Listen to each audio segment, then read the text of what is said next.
ना तोड़ के अगर नाजुक हो कई दिल पगली, ऐसे ना तोड़ के।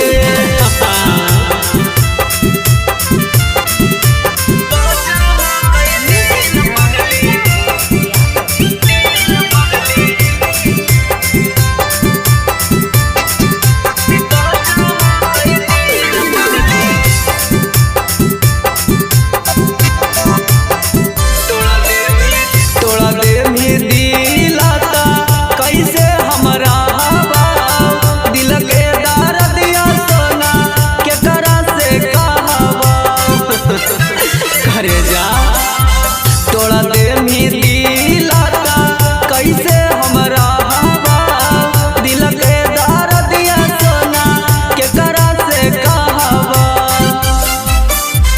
तोड़ी के जइमी सोना नहिया के डर गे, तोड़ी के जइमी सोना नहिया के डर गे। आगे पहुंचा कई दिल पगली, ऐसे ना तोड़ के आगे नाजुक हो कई दिल पगली, ऐसे ना तोड़ के।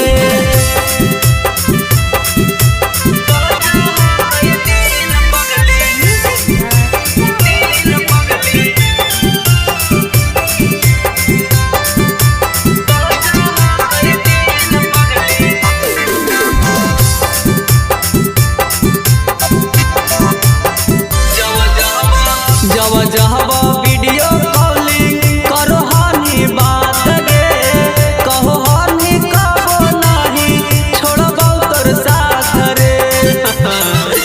काहे गे जब जहबा वीडियो कॉलिंग करो हानि बात गे, कहो हानि कबो नहीं छोड़बो तोर साथ रे। लीला के